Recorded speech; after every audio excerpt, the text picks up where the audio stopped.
Welcome back, Summoners! I'm Sphere. And I'm Jay. You're watching the Kanina Premier League 2014 Summer Season. Kanina laban sa pagitan ng Team HQ at team ng NFL. So ngayon, let's look at our schedule muna before we proceed sa ating match for tonight. Yes, so earlier we saw Neopol Lewis go against HQ Esports Club, where HQ dominated the game, picking up the first victory tonight. And of course, the next match which we're about to watch is the Azubu Taipei Assassins. They will be facing off against Insidious Gaming Legends, formerly known as ISG. Following later at 8 o'clock will be HQ Esports once again, this time against Insidious Gaming Rebirth, the sister team of IGL. And the last game of the night will be, of course, Imperial Pro Team versus HQ Fighters. So bago ang lahat, tignan natin ang ating matchup. Azubu Taipei Assassins versus Insidious Gaming Legends. Take note mga kaibigan, TPA. I think naglaban na sila before since no ISG pa lang yung team ng IGL dito. But ngayon, IGL na sila. Let's see what might happen. Let's proceed sa ating picking phase between Azubu Taipei Assassins versus the IGL. So far, we have Twisted Fate, Kalen Cassidy for Team Azubu Taipei Assassins dito. For IGL, they banned out the Blank, Lee Sin, and Syndra.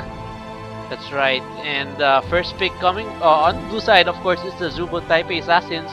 First picking up Brom as their first pick. Wow, Brom. Yes, and on the red side is IGL picking up Lucian and Gragas. Again, another Gragas. Gragas is rising again in the top lane, so we'll have to see if Gragas can pull off a nice game for IGL this time around. Second and third pick for Azubu TPA, of course, is the Jarvan and the Lulu. Most likely we'll see Lulu once again in the mid lane, being that support AP carry at the same time, which will of course be very good combination with the Jarvan and whatever their last pick will probably be for the top lane. Will IGL be able to secure their their winning advantage against Azubu Taipei Assassins? Kasi kung mapapansin mo before sa ating mga previous seasons for our GPL, ang laging nananalo dito against TPA ay ang team ng SGS lang. But IGL, take note, they have IGL and IGR from SG, from Singapore ngayon, na sumali sa ating GPL.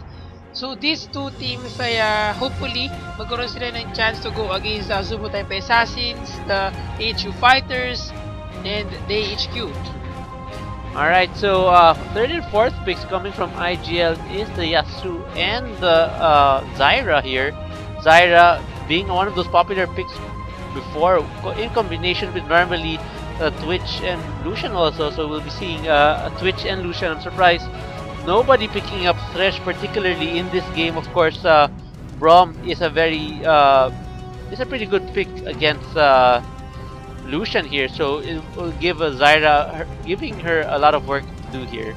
Yeah, so far for Team IGL dito, since they have Yasuo and Zyra for the mid laner, most probably, and the support role dito, they have the highest chance for Yasuo or itong kay Slayer to use yung kanyang The Last Breath, so he can secure the knockup damage against his opponent. Kasi meron silang Strangleholds, meron silang Explosive Cast, meron silang Body Slam na manggagaling from Equivocal dito or from Gragas. So if ever si Equivocal yung gumamit kay Gragas dito, being a jungler champion, still an effective Gragas dito, though it's going to be very hard for him to secure his ganks. Kasi nga, we all know na itong si Gragas, since nung changes niya, hindi na siya ganoon ka-effective being a jungle champion dito. Though possible pa rin naman siya maging jungle champion since may slow siya and meron din siyang knock-up. Yeah, one thing I'd like to point out here is I'm kind of glad that the teams are picking up new champions. We've been seeing normally the same champions being picked over and over by most teams, basically the same champions in every game. But now we're seeing a lot more variations of champion picks or compositions here. Like right now, TPA having the Brom and Jarvan. We haven't really seen a Brom and Jarvan in the same team with a Zed and a Vayne. Vayne, of course, this is picked up very often, and going against a Lucian and Zyra definitely will be a little bit challenging for TPA to be able to properly land those shots. Yes, so far for Team Azubu Taipei Assassins, looking at their lineup, they have Jarvan, 2 knock-up skills, actually 3 knock-up skills. They have Lulu, the Wild Growth. We have Jarvan using his Dimasha Standard Dragon Strike combo. We have Jay for his ultimate skill that can surely dish out so much damage during the team fight na mangyayari in the later part of the game dito. But looking at the lineup of Team IGL, as you can see, yes, meron din silang tatlong champion na merong nakap dito. You have Isuo, syempre yung kanyang Steel Tempest. So you have Equivocal na kaya niyang gamitin yung kanyang Bud Snap. And the explosive cast, and syempre Stranglehorse na magagaling for Zyra dito. But looking at their lineup, gaya na sinabi ko, we have Equivocal for the jungle, nagagamitin si Gragas. For top lane, we have IGL Han. So far, let's see ano mangyayari ito between TPA, Azubo Type Assassins versus the IGL. So Alright, bago ang lahat, we'll be having a short break mga kaibigan before we start our game. Kita tayo later on.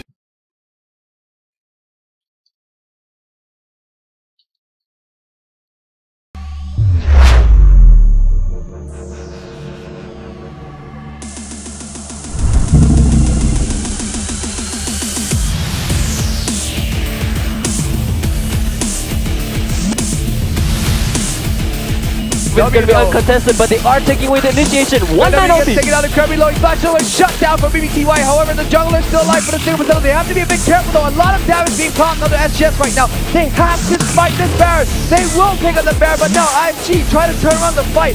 It's going to be Hallelujah in the pit with 4 members. SGS though decides to try and run away. Kylie was taken out. Hallelujah was taken out.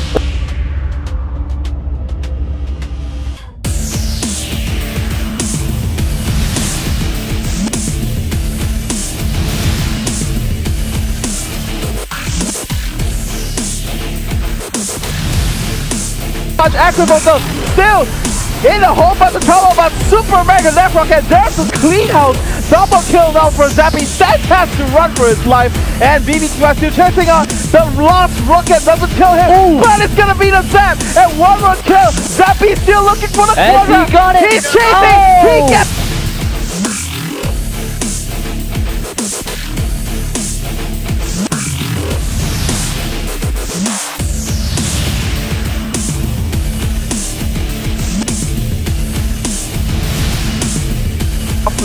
And Penny's not going down anytime soon though, and the Solar Flare doesn't let through. This is goal time for ISG now. I feel the wild goal comes through. Penny jumping onto Rehab Flame, and the Agnes Embrace comes through. Ribena doesn't have any protection at all. Mashira's gonna get jumped on. Demon now is gonna be the one to get locked down here. Everyone dropping one by one like flies from K-Tech.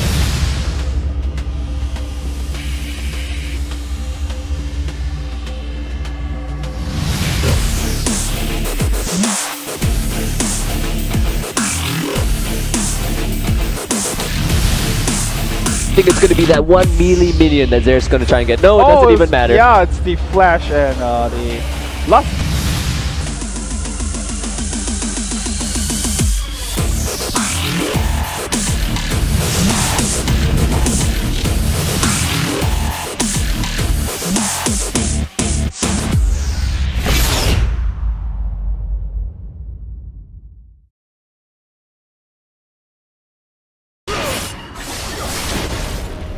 Highlights for Team of IGL dito. So far, habang nanonood tayo ng ating mga highlights for our top 5, main 5 members of IGL dito. Looking at the lineup of Team Azubo Type Assassin, going against IGL dito in the mid lane Slayer. Wow, that dash in, dash out for his champion to surely give him enough advantage in the mid lane to get his CS dito against the Zed.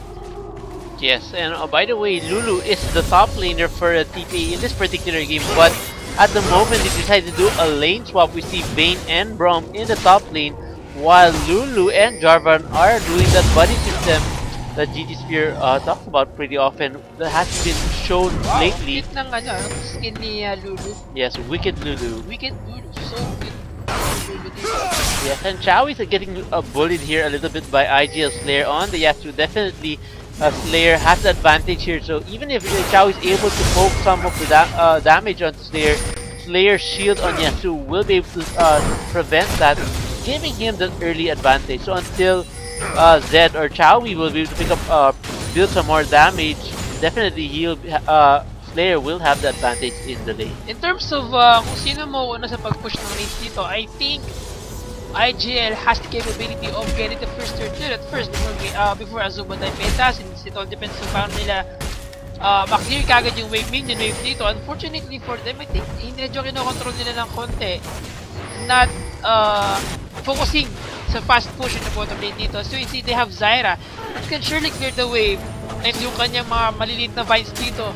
Also, they have the double attack coming from PBTY that can surely give him enough damage output from the turret here in the bottom lane. Sa top lane as well, mga kaibigan, TPA Bebe and TPA J is more on focus talaga sa pagkuha ng first tier turret dito instead of controlling the laning phase. Here comes the initiation, mga kaibigan, from Jarvan dito. TPA initiating the team fight. 4 champions of Team IGL responded. He was exhausted. He's taking a lot of damage. He's taking advantage of smash dito. What a turnaround for Team IGL. Yeah, and as you can see here, that exhaust really was the key to that first blood there. A lot of players who previously did not use that exhaust here. The meeting, almost there.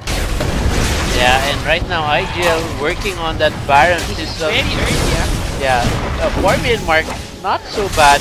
Surprisingly though, they went for the dragon even without taking out the first turret in the bottom lane. Ward being placed down by Jay. They will have the timer on the dragon, so definitely TPA will be ready for the next dragon. Alright, so right now we can see here Jay will be joining Lulu here in the bottom lane. Looks like Jay might not stick around as I thought he would to help Archie here in the bottom lane against the Zyra and the Lucian here. Lucian does have a nice farm of CS here in the bottom lane, even after the dragon here. Here comes the fight, big and grasping was Jay initiating the team fight in the bottom lane as well. But they have to back out since medyo deep na siya doon while Archie step behind in the bottom lane. Defending himself from that grasping roots na binigay sa kanya ni Zappy kanina. Yet still, a very good job for Team IGL dito, securing the objective of killing a champion in the mid lane and straight for the dragon. Meanwhile, they're letting Vayne or Bebe farm in the top lane dito. Ito ang pinakamahirap for them. Actually, alam natin lahat kung paano maglaro si Bebe ng Vayne. Since nung season 1, season 2, yung playstyle niya or yung mechanics niya kapag ginagamit si Vayne dito can surely carry the game. And actually ginamit sa Worlds before, kaya sila naging World Champion ng Season 2. Yes, and actually right now I'm surprised that Shawi looks like will be permanently be the mid laner for TPA at the moment. Morning is a sub player at the moment for TPA. Same with Dinter as well. Originally being the mid and jungler for TPA in the previous season. Of course, wins coming from TPS or Taipei Snipers, their sister team, while Chawi transferring over from Singapore from SGS. Alright, so Chawi is using Zed this time. We haven't seen Zed also in a while. Assassins haven't been very popular in the mid lane lately. We've been seeing a lot of heavy AP champions and utility champions like the Lulu, which is actually playing in the mid lane right now. And of course, in the top lane rather. Of course, Kennen is another pick that not seen very often, or even at all really in the GPL. It's been I believe in the last, it wasn't even previous season since we last saw a Kennen in the top lane. I believe SGS did like to use that Kennen prior in the last season, season 3 here. We'll have to see if IGL can make some magic work with that Kennen later on. But Bebe, as you can see, di ba siya umuwi ngayon? Still have his Doran's Blade as his only item. This point of time, 7-minute mark. Ano yung thing nakakahabot ulit ang team ng TPA dito in terms of gold difference? Since in the laning phase, they're somehow gain the advantage here. So you'll see for the top lane, 30 CS for Lulu while 8 CS for Kennen. Compare these two champions dito, both solo laners, mga kaibigan. Archie taking a lot of damage. Here comes third damage from that Zappy, mga kaibigan. Archie still has Skitterlands. No good. Almost there. Zappy was about to go down, but they have to disengage dito in the bottom lane. Good job for Team IGL. Good team coordination. Yes, and I'd like to point out that the second exhaust used in this game by Zappy, and both of those exhausts allowed them to pick up those kills. So a really smart pickup for them, picking up exhaust as a summoner spell. As you can see, it is still a very good or very powerful spell to use in the game, and I'm surprised that a lot of teams opt not to use exhaust anymore. Yes. Actually, sa ngayon of course against Vayne, you have to get exhaust as your summer spell sa the ignite is talaga malaki dito. Mga kaibigan, Chowie use that death mark to Slayer in the mid lane, but meron siyang shield dito na nagpo-proc or yung passive niya. You can surely survive against a Zed in the mid lane.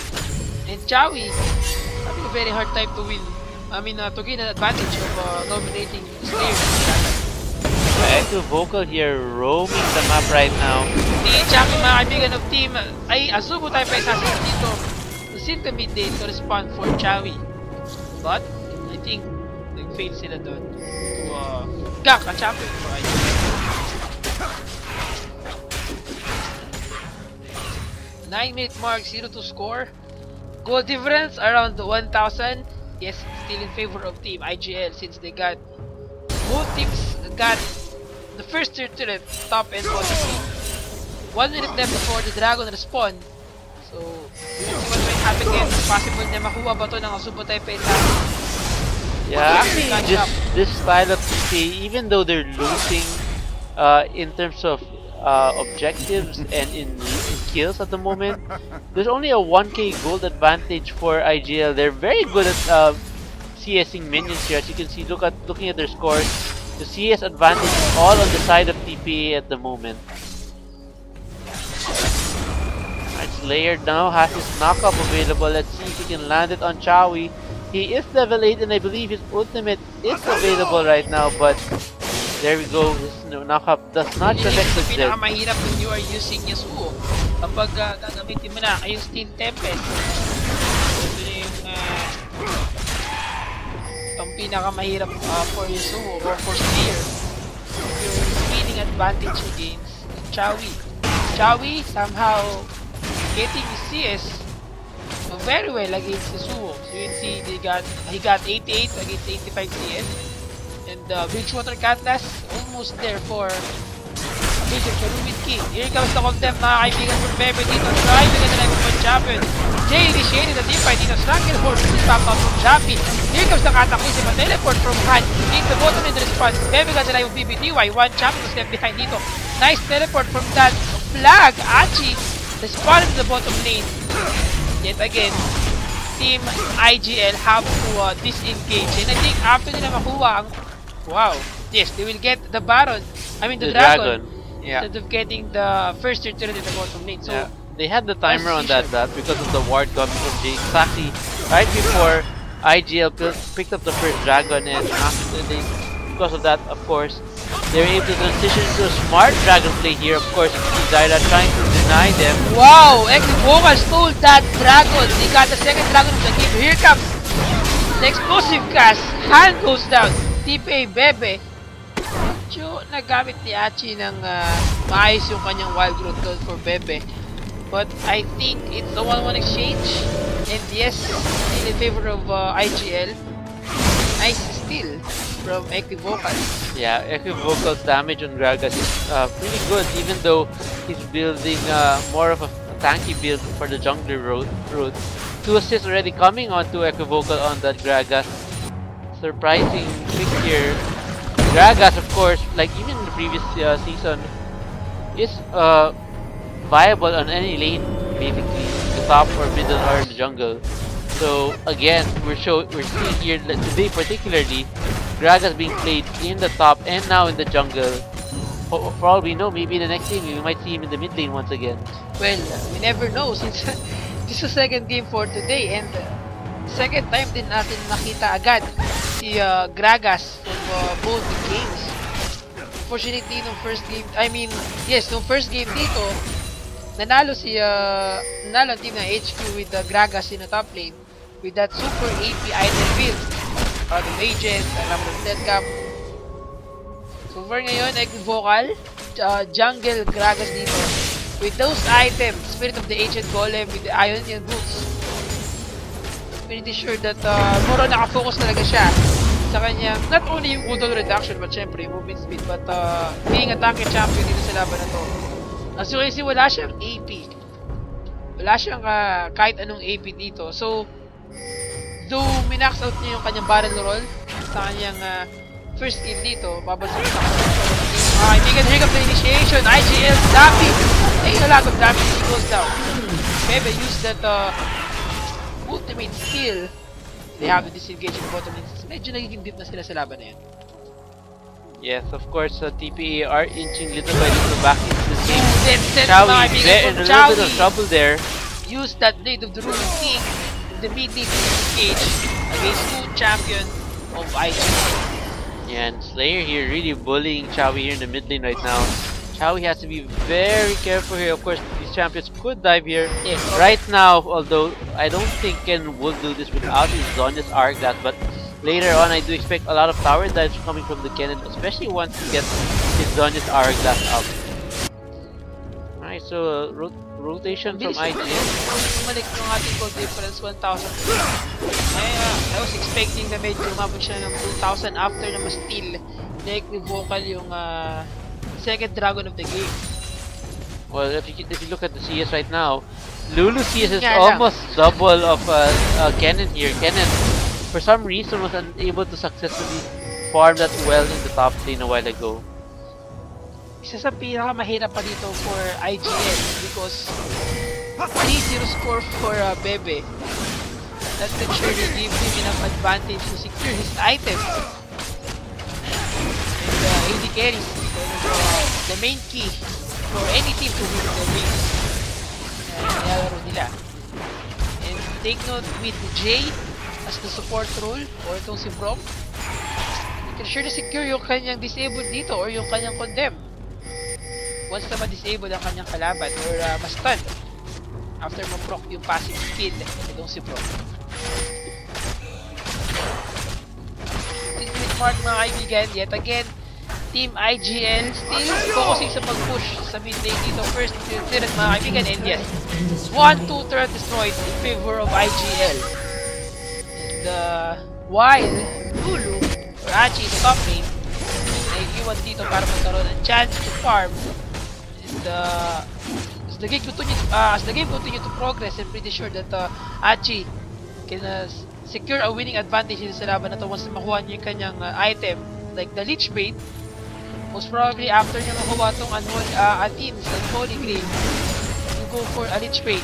Well, you never know what might happen ngayon. Let's see first item bit. Yeah, right now TPA BB just really focusing on farming here right now, and he's really trying to. Most likely this is gonna be all about BB, especially as the later game comes in. They're gonna most likely just protect BB to allow him to pick up as many kills as possible, so he can become a late game monster here. Alright, right now Jay and BB are trying to push here in the mid lane right now. Three members of IGL are there. BBTY trying to lay some damage onto BB right now, and BB will decide to back away here. Of course, the minions will be coming back in the mid lane. Zed, on the other hand, is in the bottom lane right now. Meeting his counterpart in the mid lane, Slayer here, while Archie is in the top lane here, facing off with Han once again. So basically, they're just applying pressure on all the lanes right now. Jarvan hasn't made any changes just off yet. Ooh, here comes the vocal mga kaibigan from the backline, trying to respond and help Slayer dito. I mean, yes, tama, pero Chowie taking a lot of damage as well. Ginamit ang kanyang explosive cast, but here comes the response from a lot of members with the type of assassin. Managed to turn around the team fight mga kaibigan. Here comes the teleport from Han dito. But a Zubo type assassin can go in very deep, but they're trying their best to get the life of Han. Here comes the ultimate skill. Wild growth as well. Bebe, taking a lot of damage from the galing na magagaling kay BBTY dito. Almost there. Condemned, hindi umabot. With use ng Cataclysm and that Dragon Strike as well. But here comes BBTY to clean up the mess here in the bottom lane. Kaya niya nga mapatayin si Achi dito. And yes, I think kaya niya mapatayin itong triple kill. Yes, mga kaibigan. With that shield guy from Jay dito, he can still use that dash. With the red buff for his champion, a flash in mga kaibigan. Jay still running for his life, but what a kill for BBTY. What a turnaround. Just in time. BBTY responded in the bottom lane. And surely might be the third dragon of the game for BBTY. There was a bit of miscommunication coming from TPA there. I believe they should have not overchased the Zyra if they decided to focus on BB or assist BB killing on BBTY, definitely they would have given up that many kills in that last team fight. Alright, so Chowi here waiting very patiently for Han to push in the top lane. Ooh. So, he's kind of aware that Han, I think Han will go down dito kapag ginamit niya yung kanyang death mark. And yes, he's chasing down Han. Han goes down. Daming shadow. Yeah, and Chowi just pulling Han there. Without the Thun's Arc, that's Ooh, here comes Pepe mga kaibigan for a payback against Bibi. Hindi ba dito? 1v1! Wala siyang mana. You can't escape against a Fate. Especially kung wala ka ng mana. To Lucian or those BBT, we can surely win the team fight doon. Yeah, I think BB was a little bit angry about that and wanted to give some, like you said, payback. The shutdown money alone will be more than enough for him to be happy with that.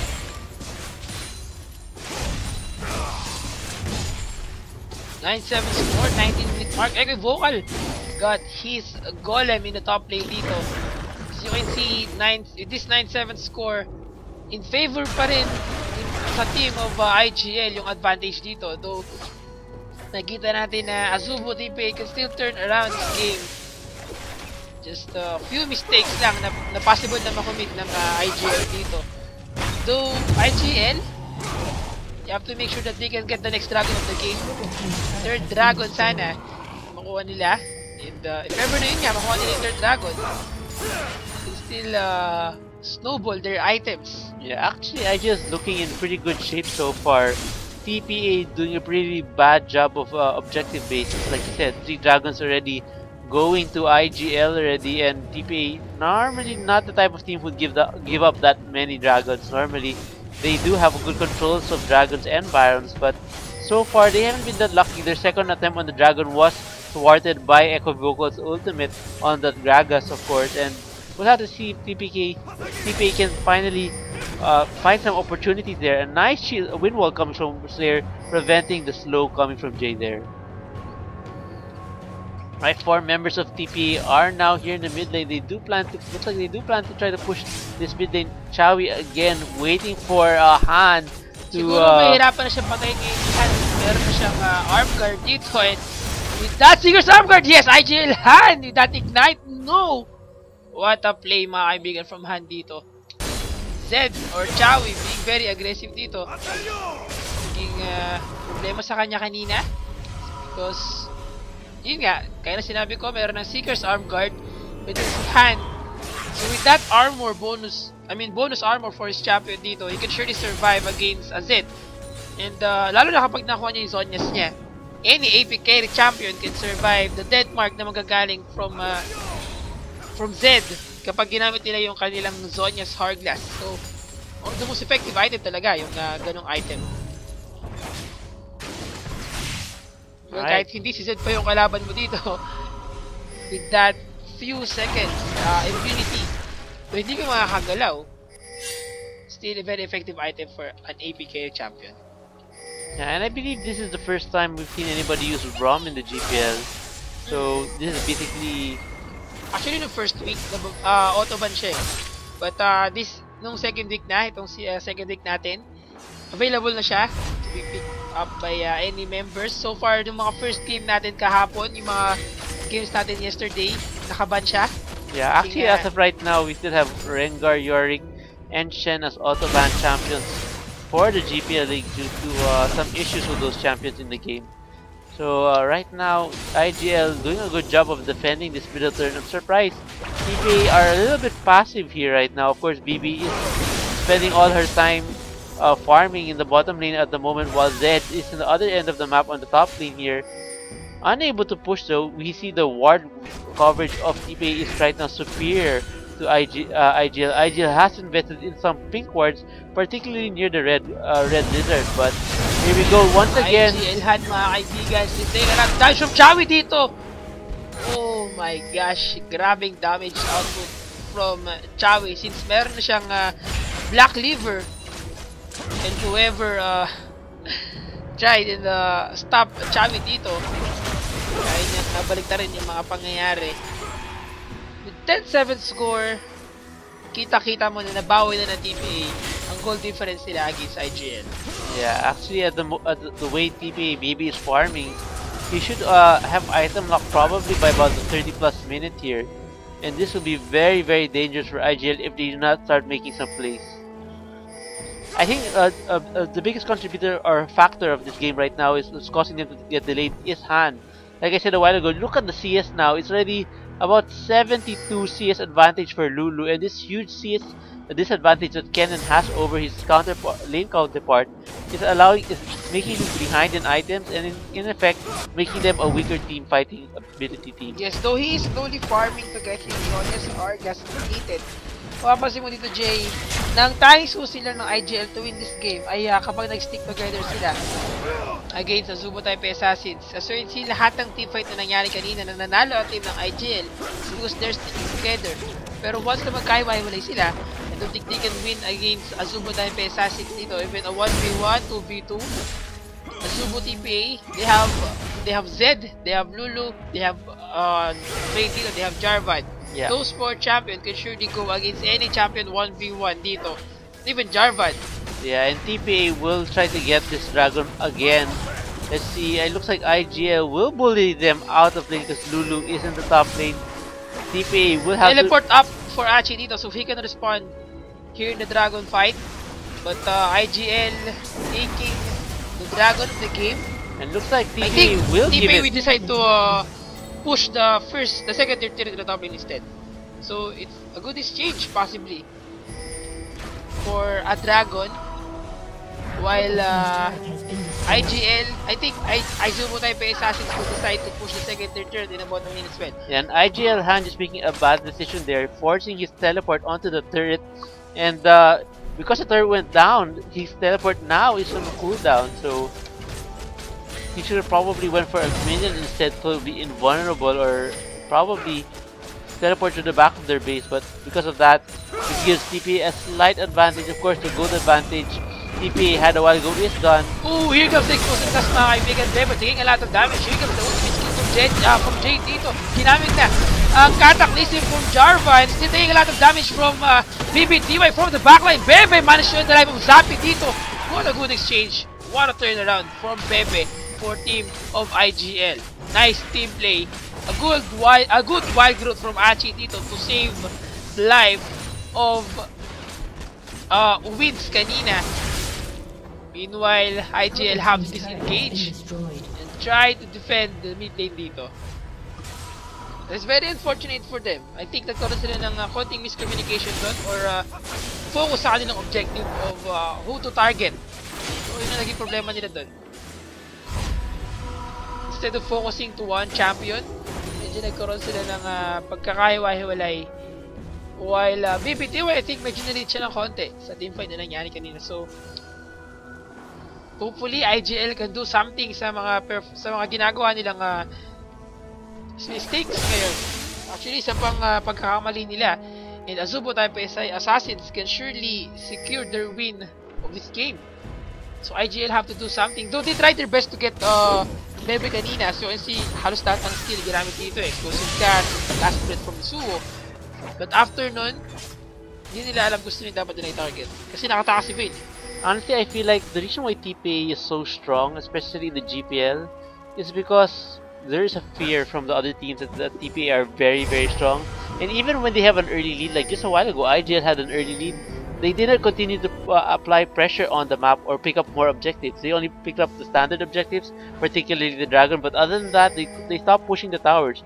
As you can see now, TPA has the tower advantage. When a while ago, IGL had the tower advantage. And TPA continues to apply pressure and try to take as many towers as they can, while IGL are basically just playing defensively and winning those team fights, like you said, with those Dragon pickups.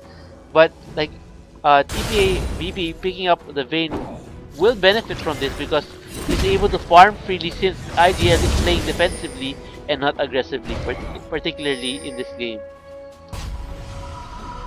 Actually is in the top lane. He will be going back to base. I think his teleport is about halfway down, or halfway up rather, from being on cooldown, so it'll be a while before he can use the teleport.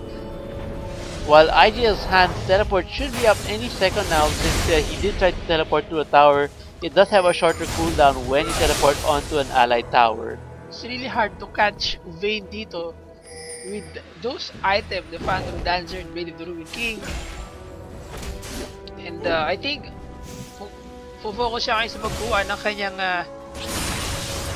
Batch's Veil instead of getting yung kanyang Guardian Angel for his champion. Though, yes, he can be very effective in the skirmishes later on kasi nga, he can focus on any champion dito and he can surely kill a champion with those items, the Last Whisper and yung kanyang mobility being the AD carry. So for IGL, still trying their best to defend. And in terms of map control, so ito yung vision na meron ng team ang Zumbo Type Assassins, and this is the vision of IGL. Yeah, and actually I'd just like to point out that Ken already has completed his Zonya's Hourglass. If anything, if there is any time for them to strike, now would be Wow! like TPA. That wins. Yeah, TPA catching out Zyra there. You can see here that Jarvan does have some armor already, including graduates to slow down opponents. He knocks up here. Gragas does spot him out with his barrel. His barrel will pop up with full damage. Wins, of course, pulling the minions away from that barrel. BBTY, Han, and Equivocal are all here in the bottom third right now. TPA are moving to the mid lane this time around. Chowie will continue to stick around in the bottom lane to apply some more pressure here. And a nice pink ward being spotted there. Achi will pick up, deny that vision coming from BBTY just now. Ooh, that glitter lance from Lulu dito. Somehow, to dish out so much damage dito sa laban nila. And I'm pretty sure that mahihirapan na ma-secure ni Slayer yung kanyang winning advantage dito with the use of his last breath. Kasi ang daming ang daming supporting skills na meron ang TPA. They have Braum that can use yung kanyang ultimate. We have Wild Growth from Lulu or from Achi. But instead of getting the Rich Vein, nag-focus siya ngayon sa pagkuha ng kanyang Rabadon's Death Cap. And with this item alone, hindi siya naman ginamit yung kanyang Helpings or yung kanyang Whimsy. They have the advantage here against IGL.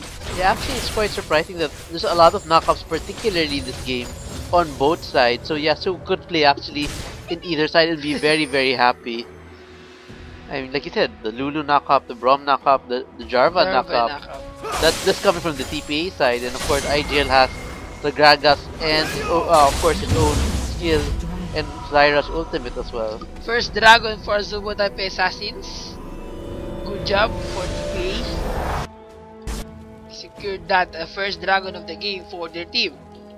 Kaya IGL, medyo tatlong dragon na nakuha nila.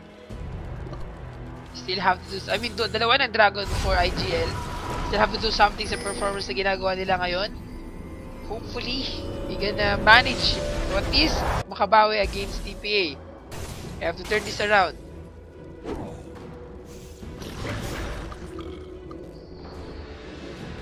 So whatever happens, 31-minute mark, we'll see. But at this point of time, habang pinapatagal ng ng IGL ang laban, as well as Zumbo Type Assassins, TPA have the upper hand sa laban na to.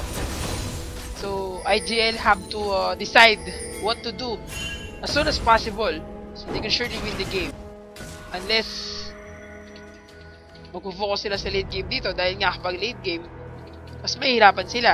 Yeah, it looks like IGL and TPA are thinking of taking out Baron right now. As you can see here, IGL are moving into the Baron pit area and are trying to clear out some wards, and of course place some of their own wards there to give them better vision of the Baron pit area, avoiding TPA from doing any sneaky Baron attempts from them. IGL finally realizing that they do have enough power to siege in the mid lane. All 5 men will go here. Of course, they have to do this really quickly. While Achi in the top lane, yes, I mean bottom lane, pushing here. Here comes the explosive cast from Equivocal. Initiation mga kaibigan. Ginamit ni Braum ang kanyang ultimate cataclysm from Jarvan dito. Here comes the death mark for Equivocal. Chowie can life of Equivocal dito. Here comes the teleport from both the solo laners. Managed to end up with 2 champion of Team IGL dito while chasing down the 3 remaining members of IGL. But they have to back out. Jay recalling back home.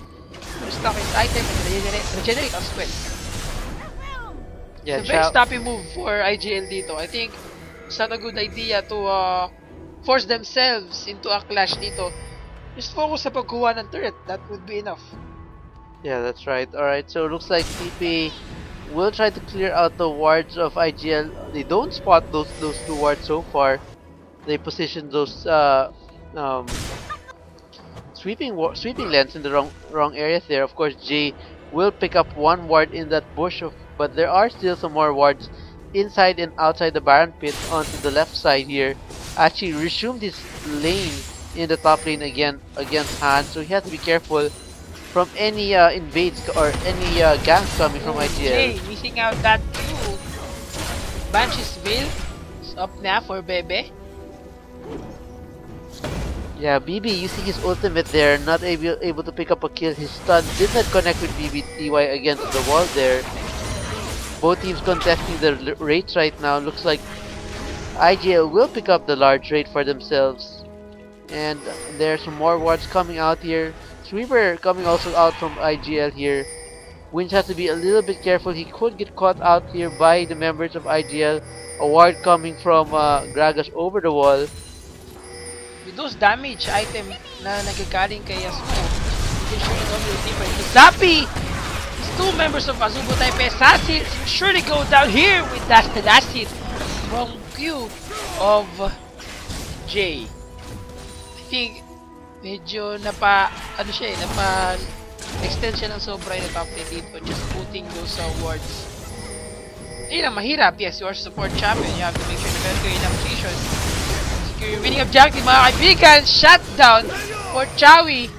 Here goes the Steel Tempest from Slayer. It didn't connect, so he can't use the last breath dito. Though both champions from Team IGL and Azubo type assassin still selling the face of the game. Yeah, that's actually the first death of Chowie on Zed so far in this game. Getting instantly bursted down there, getting caught out of position here. Looks like IGL Han has nowhere to go, getting surrounded by 3 champions of TPA. One more hit, mga kaibigan, and Bebe. Yeah, so Wins and Jay, of course, giving up that last hit to their captain BB there, and now they're heading over to the Baron right now. Looks like they will try to clear out and put some more wards here. Of course, Equivocal will use his sweeper lens there to clear out one of the wards behind the Baron pit. The game is getting a little bit intense. TPA are starting to run away with this game, picking up 16 kills to 9 and have a slight gold advantage over IGL. Wow, like Bebe from the backline, mga kaibigan. Use that gold there to Zappy. Zappy taking a lot of damage. And he will go down. Zappy goes down, mga kaibigan. And they're still chasing Equivocal in the top lane. And I think sobrang tanky ngayon ni Equivocal na to think that Chowie is using his death mark to Equivocal. Take note, he's an AD carry champion and he's focusing sa champion na nakafocus sa armor item build. It's kind of unusual for Chowie dito. Well, I think hindi siya aware kanina na may ibang champion. Chowie managed to derive from Slayer in the mid lane. Good job. Cataclysm, mga kaibigan. Equivocal forced to use his flash out.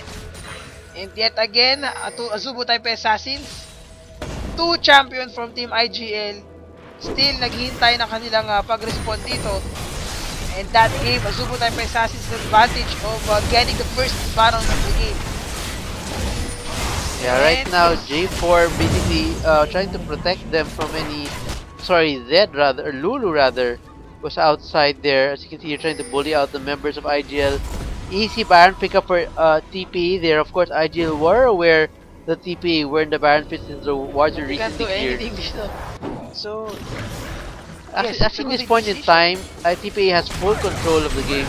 Like I said, IGL giving up so much in the early game, even though they had the advantage, allowing TPA to take the advantage now. Looks like they will have to hope that they can ace TPA after an aggressive play coming from TPA as they push the towers or their base turrets and their last outer turret in the mid lane for IGL. But this is one of the most hardest part kapag you are in a team. Kasi alam mo, mababasa mo talaga dito na ang pinakamagiging problema ninyo ay kung paano nyo masaset ng maayos yung objective ninyo. Though, yes, they have the advantage kanina. Early game, IGL setting the face of the game. They're getting the dragon, they're getting the turrets, pero hindi nila na-maintain to. And here comes the condemn, mga kaibigan from Bebe. Who's there to stun Equivocal. Equivocal managed to disengage. Stop it. That critical for BBTY alone, 875. But he is lacking in terms of defensive items. Problema sa kanya to. Pag nagkataon na siya yung na-focus kagad ng kanyang kalaban. While Vayne got his, at least meron siyang Banshee's Veil to at least protect his champion dito with the skill na magagaling from IGL. And hindi siya mahihirapan to dodge yung last breath or any knock-up damage from the IGL.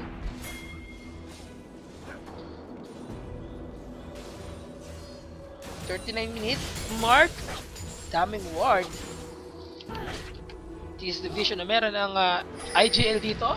At ito ang vision ng Azuma Type Assassin. As you can see, they're trying their best to push the second turret dito so they could have more control sa mapa.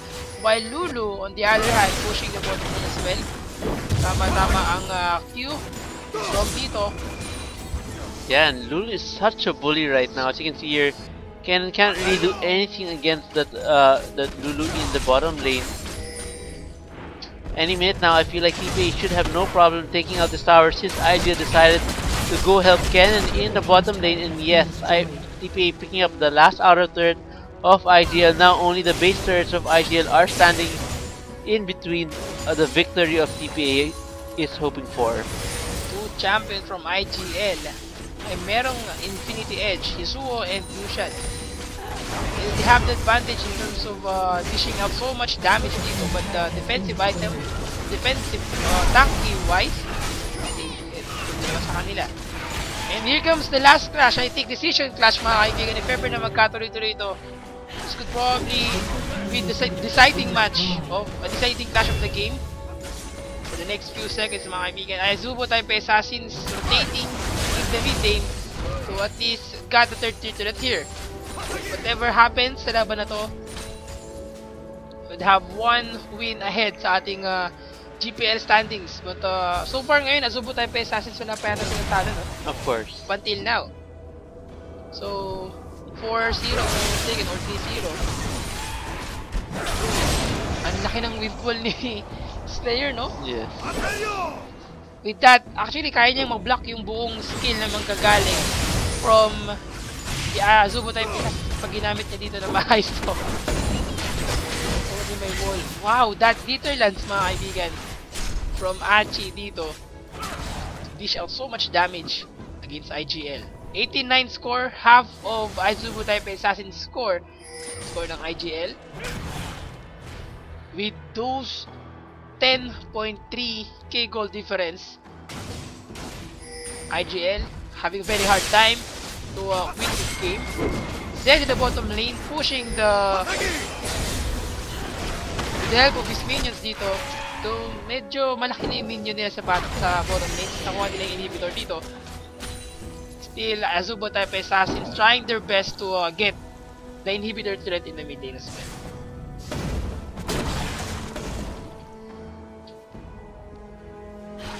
Alright, so it's right now basically a standoff here in the mid lane. IGL and TPA, no one pulling the trigger just yet here. Of course, there's a really nice wave here coming from the Gragas on Equivocal here. Just throwing down those barrel rolls here. Finally, and here comes the explosive cast, mga kaibigan. Winter's Bite from Jay dito.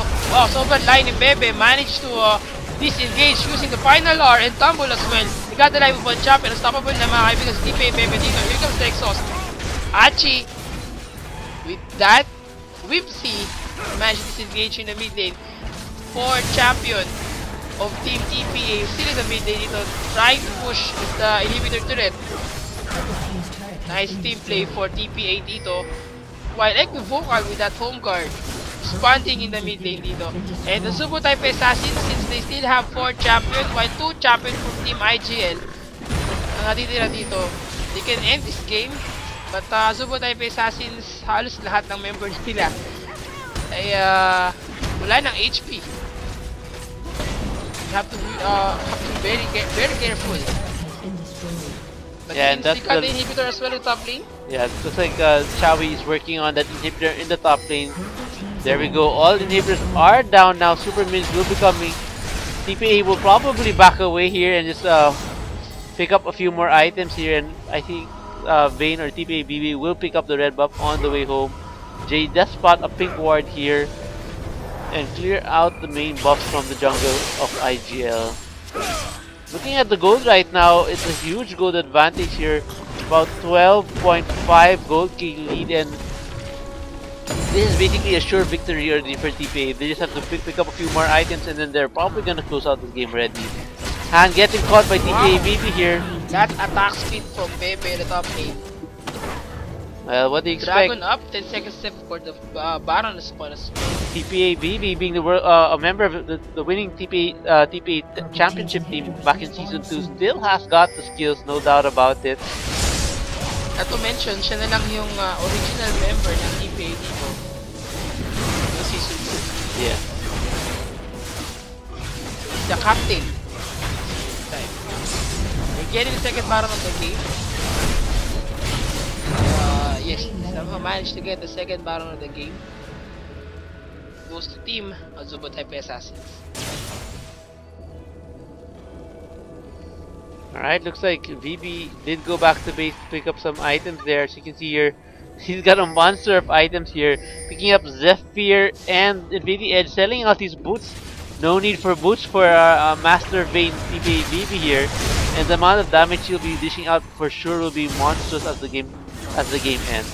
You're getting the inhibitor here in the bot lane. And I think it's about time to end this game for Team Azubo Type Assassins. IGL still trying their best to defend the Nexus turret. But those minions, sobrang malaking minion dito. Wow, that damage output, that Steel Tempest mga kaibigan to stop Queens from initiating the teamfight dito. But the inhibitor and the turret goes down. The Nexus mga kaibigan, 2 champion of Team IGL dito ay nahuli ng Cataclysmic. Chawi taking a lot of damage, you have to use that death mark to initiate the teamfight dito, but he goes down. A double kill from Pepe. Sobrang free hit siya. And it's about time to end the game. Congratulations for Team Azubo Type Assassins winning the game against Team IGL. Our team play. Very good job. Yes, 24-11, 46 minutes into the game.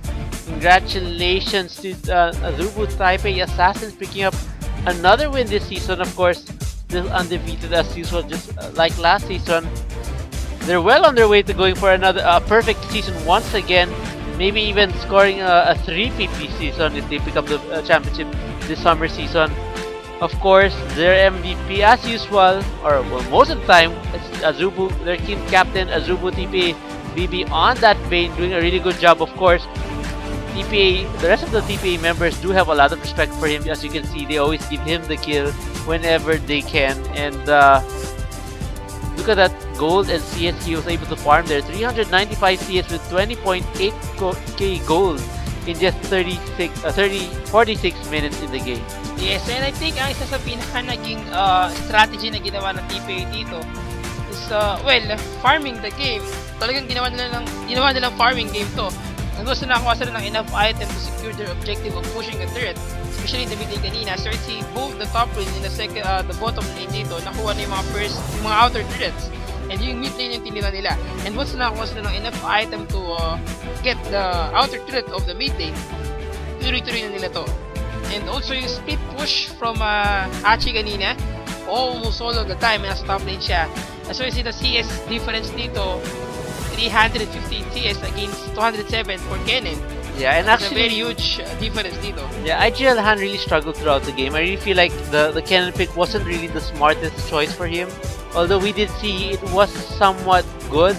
He is just so behind in the laning phase, and because of that, it transitioned into a really bad game for IGL. They just couldn't press for objectives and they couldn't pressure the lane, unlike what Lulu was able to do in the rest of the game. Also, well, basically that's about it for the TPA game. We'll have another game, TPA versus IGL right now. Of course, we will have another game in a few minutes.